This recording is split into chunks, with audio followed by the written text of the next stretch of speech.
Muy buenos días a todos aquellos que nos siguen por las redes, los bendecimos, aquellos que están en otros países, esperamos que en esta mañana Dios les pueda hablar y los bendecimos en el nombre del Señor. A todos nosotros de alguna manera nos gustan los deportes. Se han hecho estudios donde se ha hablado que a los que más les gustan los deportes son a los hombres, porque los hombres son muy competitivos, pero a través del tiempo eso ha venido cambiando. Ahora las mujeres son muy competitivas y demás. Esta es nuestra razón de ser.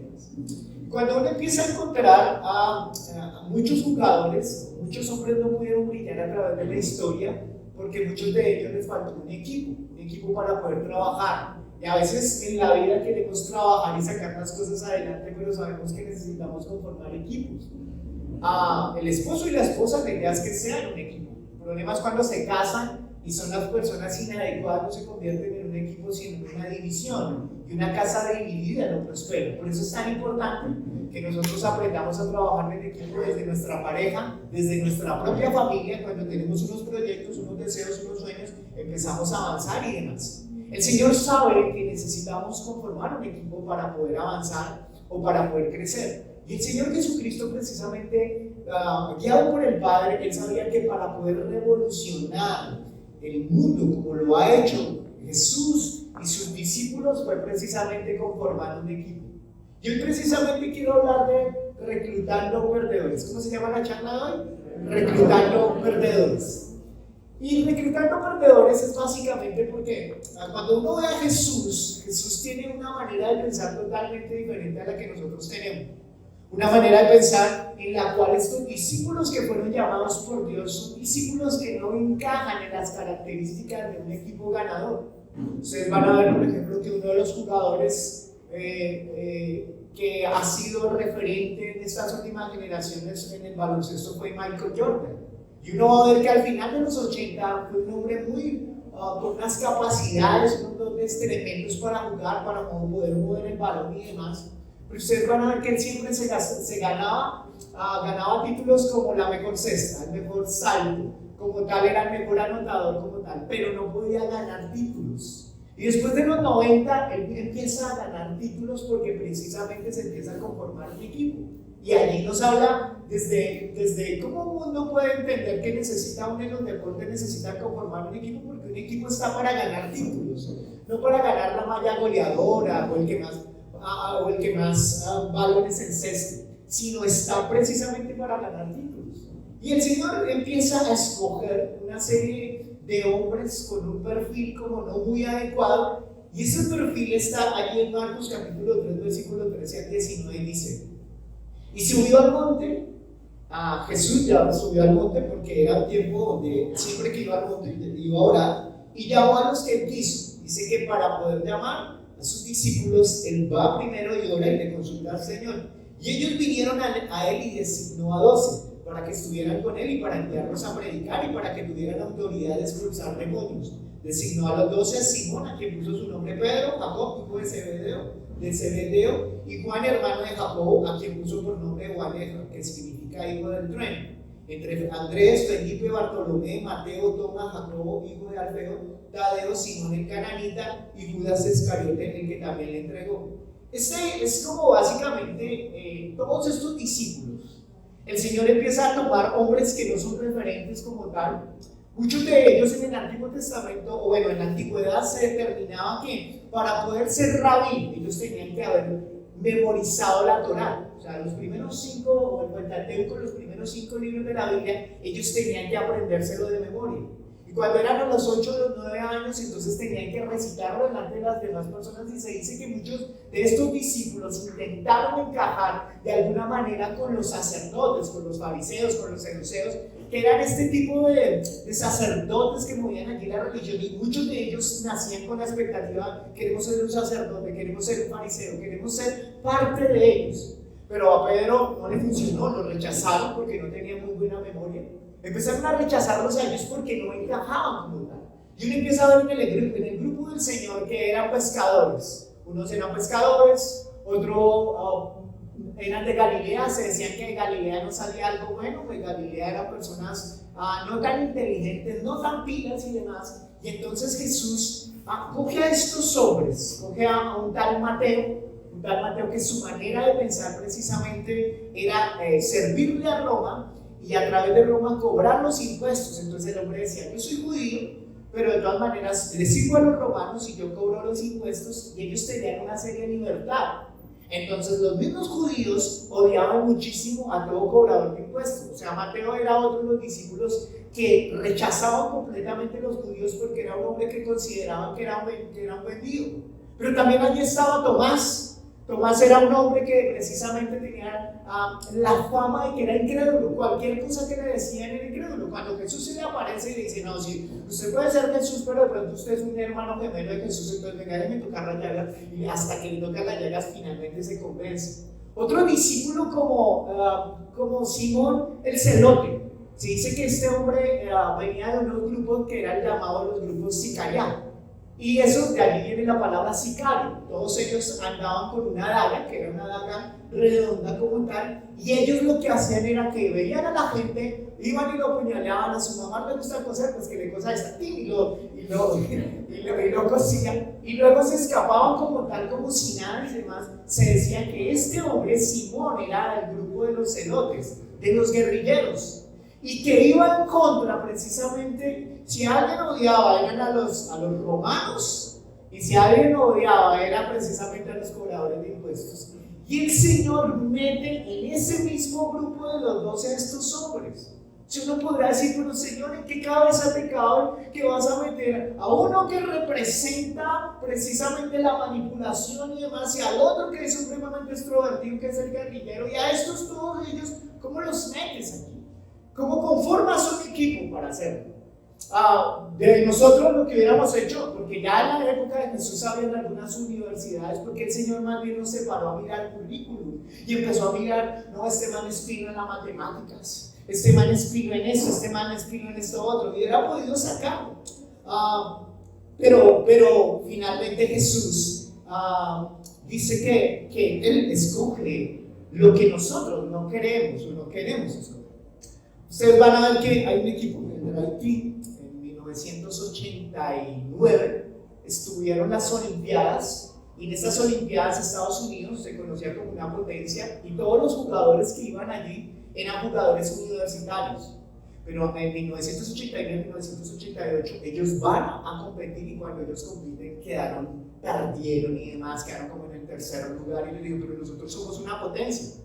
Y a partir de ese momento entonces escogieron a un equipo que se llamó el equipo soñado. ¿Cómo se llamaba? El equipo soñado.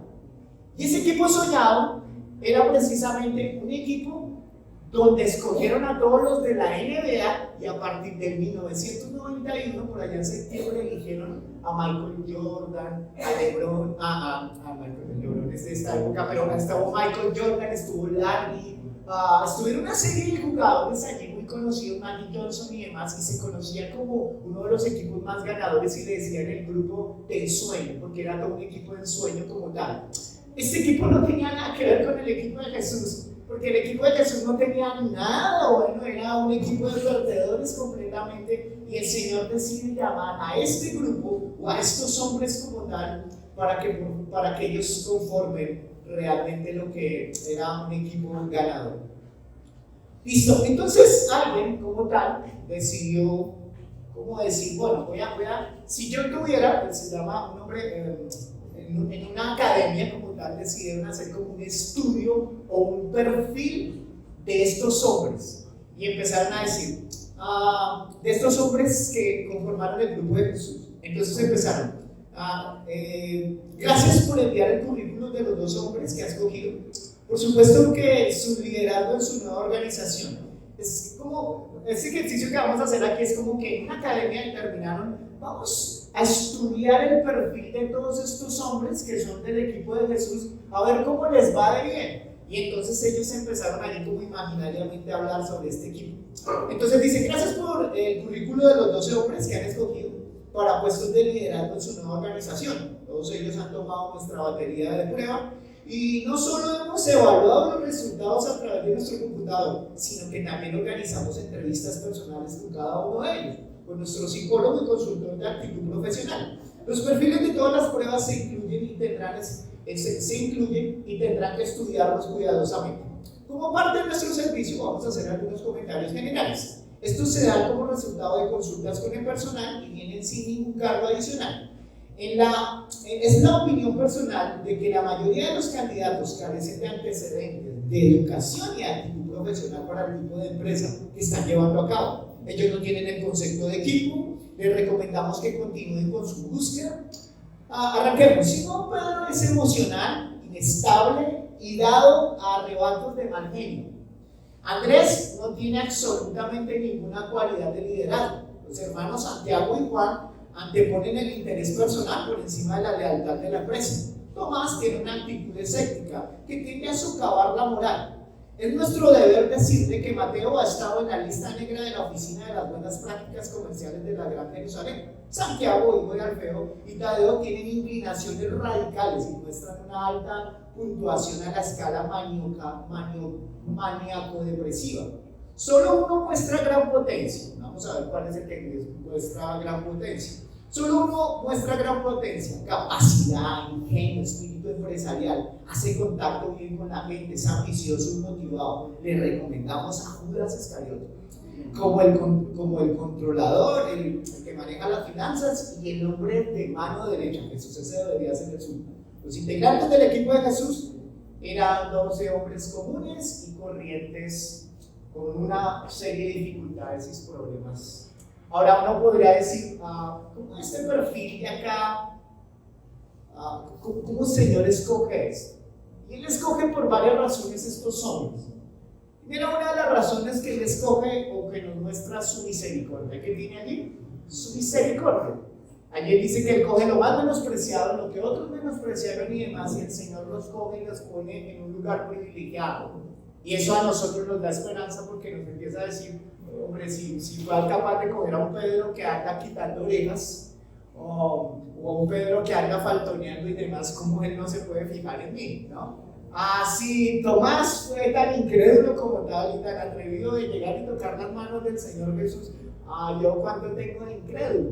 O posiblemente mis pensamientos políticos son más de izquierda, más de derecha, centro, arriba o abajo, qué sé yo. Hay esperanza para mí. Y de alguna manera aquí el Señor empieza a mostrarnos que Él elige a estos hombres. Miren lo que Él hace. Primero los oró por ellos y luego los escogió. ¿Qué hizo primero? Oró y luego los escogió. Y hay una promesa que el Señor está orando por nosotros y que tú hayas venido en esta mañana es porque el Señor te escogió y te llamó. Lo primero que el Señor hace es que lo llama a estar con Él. ¿Lo llama a estar con quién? Con Él, para luego enviarlos. Y el Señor lo que hace allí es que al invitarnos a estar con Él, lo que hace es que empieza a hablarle, lo empiezan a conocer, se empiezan a enamorar de Jesús y ahí empiezan a producirse esos cambios radicales donde el Señor les da un mensaje para predicar a las naciones, le muestra su poder, les muestra quién es el Padre y empieza a hablarlos y allí vienen sus cambios. Pero los cambios no se dieron de la noche a la mañana. Este grupo de perdedores como tal, reclutados por el Señor, fueron hombres que el Señor empezó a cambiar de su mentalidad. Una mentalidad de hijos, una mentalidad de hombres humildes, mansos y poderosos en el Señor para ir a cambiar para ir a cambiar el mundo. Eso es lo que hace el Señor con estos hombres. Pero a pesar de todo eso, empezaron a hacer equipo. Y cuando empezaron a hacer equipos, ¿cuántos saben que empiezan los egos? No, hermano, yo le doy mejor a usted por qué no atacó ese hermano, debía defenderlo y miren por qué lo metieron, usted es mucha chucha, no, qué boleta usted. Y de alguna manera ustedes saben que ya se conforma el equipo, pero a conformar el equipo empiezan a venir los problemas, las desilusiones y demás. Y fue tanto que Jacobo un día dijo, Jesús, si usted se muere, pues ¿quién va a heredar allí el reino? Y entonces le dijo, no, pues el que sirve, no, pero ¿y por qué nosotros no, cómo vamos a ir? Y fue tanto que fueron y llamaron a sus mamás, y sus mamás fueron y hablaron con Jesús. Yo me las imagino, mira, Jesús, yo sé que usted es muy, mis hijos están muy grandecitos y todo, pero pues yo sí quiero decirle, bueno, cuando usted se vaya a ver cómo van mis hijos, que se hagan a la derecha como tú. Y el Señor les tiene que decir, eso no está aquí. Y empieza a mostrarnos que muchos de ellos tenían deseos de poder. Y que muchos de ellos, aún conociendo al Señor, le iban a fallar. A Pedro lo conoció y Pedro lo niega 3 veces. Entonces, ¿qué hace que estos hombres se conviertan en hombres que voltearon el mundo? ¿Qué hace que estos hombres pierdan el miedo? Porque cuando agarran a Jesús, lo primero que hacen con Jesús es que al atraparlo estaban buscando también a los que eran sus compinches y todos ellos se pierden asustados. Pero ¿por qué luego estos hombres no les da miedo enfrentar lo que un día huían? ¿Por qué no les da miedo como tal enfrentar a estos hombres que perseguían a Jesús y como ratas se escondían? Fue porque hay algo. Jesús los tomó para estar tiempo con él. Les cambió el corazón. Los fue procesando en un cambio. Pero algo que transformó la mente y el corazón de ellos fue cuando vieron a Jesús morir y luego resucitar. O sea, imagínense en eso. Jesús venía hablando de la resurrección. Jesús venía hablando que él iba a morir y que luego él iba a resucitar. Y en ese momento, cuando ellos ven que Jesús muere y que lo sepultan como tal, y luego lo ven en 3 días y demás, ellos automáticamente cambian su manera de vivir. Rompen el temor y dicen: ese es el Mesías, Él es el Salvador, Él es el Hijo de Dios. Cuando uno habla en el cristianismo, generalmente en el cristianismo, ven que el Señor te va a ayudar, uno parece un vendedor vendiendo productos en la calle. Venga que el Señor le va a cambiar la vida, venga que el Señor le va a cambiar a su matrimonio, venga que el Señor le va a dejar, le va a enseñar a que se bañe por lo menos, venga que aquí el Señor, y parecemos como un lugar de ventas y demás. Y hemos despilfarrado precisamente el mensaje central. El mensaje central precisamente es que el Señor pagó por nuestros pecados, nos dio libertad, pero también nos dio vida eterna. ¿Qué nos dio? Vida eterna. Cuando los discípulos empezaron a ver que Jesús había resucitado, eso cambió completamente su sentido de la vida y no les dio temor vivir con pasión. En esta mañana, si hay algo que es importante reconocer, no sé si usted ha visto, ya los que son mayorcitos han empezado a ver que personas se van, que personas cumplieron un ciclo de su vida, que trabajaron y demás y se fueron. Y a algunos les empieza a entrar el temor y el miedo a la muerte y demás. Y porque piensan que ese es el fin de todo. Pero el mensaje central de Pablo y de todos estos discípulos como tal fueron: hay resurrección, hay vida eterna. Y ese Señor en el cual ustedes están creyendo, Él sigue viviendo. Así que digan al que está a su lado: Jesús sigue viviendo. Y es eso, el Señor toma a estos hombres y cuando estos hombres ven a Jesús, sus vidas se transformaron completamente. Hoy quiero decirte algo de parte del Señor. El Señor ha elegido desde los cielos, está orando por nosotros para traernos a Él. Luego Él ha querido compartir tiempo con nosotros y luego de compartir tiempo con nosotros, allí se producen los cambios. No intentes venir a este lugar portándote bien. Algunos dicen: pero yo qué voy a ir a ese lugar si me he portado supremamente mal. Todos nosotros tenemos ese perfil, algo de Pedro, algo de Mateo, tenemos todos ese perfil. Este es un lugar para reclutar perdedores, para reclutar pecadores, pero el Señor le encanta cambiar a las personas. Y el Señor dice: yo cogí a estos hombres que eran insignificantes ante el mundo para que la gente sepa que no fue su capacidad, que no fue su cualidad, que no era que en el equipo había un Michael Jordan con talentos y demás. No, ellos no eran pilos, pero lo que sí le voy a mostrar al mundo es que yo puedo coger a lo menospreciado, a lo que otros no han querido, y yo lo puedo transformar. Amén. Y ese es el mensaje para ti en esta mañana. Ese es el mensaje que para ti y para mí hay esperanza. Es el mensaje donde el Señor te dice: ven, yo quiero que conformemos un equipo porque quiero trabajar en tu vida. Y ahí es donde empiezas a recibir el mejor entrenador que puedes tener. Algunos pagan mucho dinero para que haya un entrenador personal y le ayude a superar sus emociones. Pero el mejor entrenador que el Señor nos pudo haber dado es el Espíritu Santo. Amén. Ese Espíritu Santo que te dice: vamos, levantémonos, disciplinemos, vamos a pelear. Listo, si te fueron infiel, te pasaron por encima, las cosas no han salido adelante, ven, yo te levanto, porque el Señor sabe que nosotros solos no podemos. Amén. Así que quiero que se ponga en pie por un momento.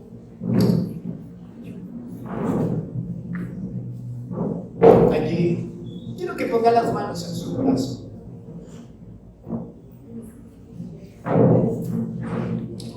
Quiero darles gracias a todos aquellos que nos acompañan. Estamos aquí en un momento específico, especial de Café con Dios. Pero quiero decirte, de parte de Dios, el Señor te ha llamado. Y luego de llamarte, te ha llamado a estar con Él. Y luego para enviarte. No pretendas ser enviado si no pasas tiempo con Él. El Señor está orando y pidiendo por tu vida. Pero también te pido que puedas recapacitar y mirar lo que representa la muerte de Jesús y su resurrección, porque eso cambia vidas. Un abrazo, Dios los bendiga y Dios los guarde. Bendiciones.